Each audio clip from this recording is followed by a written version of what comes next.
Assalamualaikum warahmatullahi wabarakatuh. Hai semua.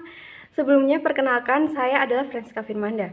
Pada kesempatan kali ini kita akan menjelaskan tentang salah satu topik yang tentu menarik dan juga bermanfaat bagi kita semua, terutama dalam dunia pekerjaan. Kira-kira ada yang tahu kita mau membahas tentang apa? Ya, jadi pada kesempatan kali ini kita akan membahas tentang keselamatan kerja. Sebelumnya beberapa waktu yang lalu saya telah membuat poster dengan tema keselamatan kerja yang di dalamnya itu berisikan tentang indikator keselamatan kerja, kemudian tempat-tempat yang dekat dengan resiko dan juga bagaimana cara perusahaan itu menciptakan keselamatan kerja di lingkungannya. Nah, yang berbeda pada kali ini kita akan mengkaitkan tentang keselamatan kerja tersebut dengan salah satu perusahaan yang ada di Indonesia. Jadi bagaimana implementasinya dalam perusahaan tersebut.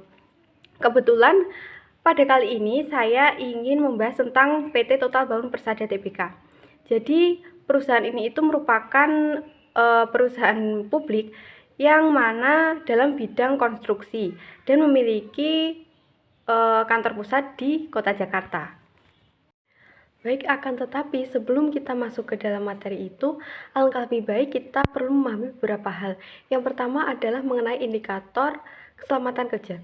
Indikator keselamatan kerja di sini terdiri dari kondisi lingkungan kerja, kemudian pemakaian peralatan kerja, dan juga kondisi fisik maupun mental dari karyawan. Dan yang kedua yaitu tempat-tempat yang dekat dengan resiko.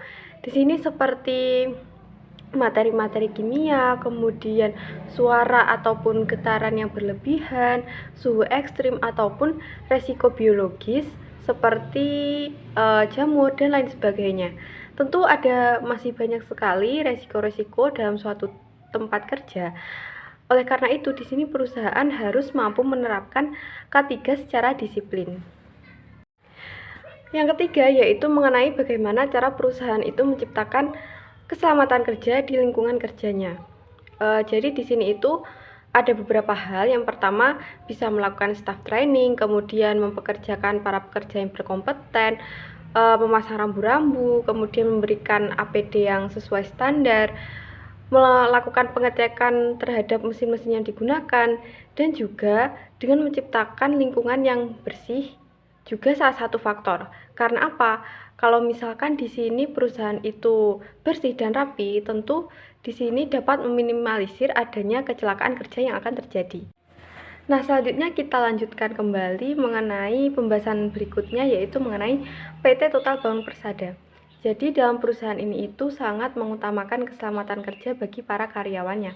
Oleh karena itu, perusahaan ini mengupayakan sebaik mungkin untuk menciptakan kondisi lingkungan kerja yang kondusif supaya keselamatan kerja di sini dapat tercipta dalam perusahaan tersebut.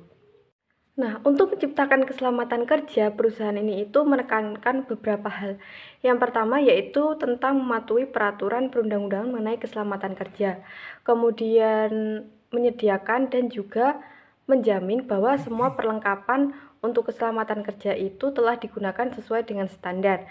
Dan juga di sini yang ketiga adalah melakukan perbaikan-perbaikan terhadap teknologi keselamatan kerja, dan juga dalam perusahaan ini itu mengutamakan tindakan preventif dan promotif guna untuk mengantisipasi adanya situasi darurat. Dan juga di sini juga dilakukan pelatihan-pelatihan mengenai penanggulangan apabila terjadi situasi darurat. Dan tidak lupa yang paling penting adalah dengan terus melakukan evaluasi-evaluasi terhadap penerapan dari manajemen keselamatan kerja dalam perusahaan tersebut. Nah, jadi seperti yang kita ketahui sendiri bahwa keselamatan kerja merupakan hal yang sangat penting dalam perusahaan, baik untuk kinerja maupun eksistensi dari perusahaan tersebut. Dan masih mengenai keselamatan kerja juga, bahwa seperti yang kita ketahui juga bahwa saat ini kondisi lingkungan sekitar kita sedang tidak baik-baik saja akibat adanya pandemi COVID-19. Untuk itu, bagi para pekerja yang dengan terpaksa tidak bisa melakukan work from home, agar selalu tetap menerapkan prokes yang berlaku demi untuk melindungi diri sendiri dan juga melindungi orang-orang yang ada di sekitar kita. Baik, mungkin itu tadi yang bisa saya sampaikan. Semoga video ini mampu bermanfaat bagi kita semua, dan mohon maaf apabila ada kekurangan ataupun salah kata dari saya sendiri. Wassalamualaikum warahmatullahi wabarakatuh. Terima kasih.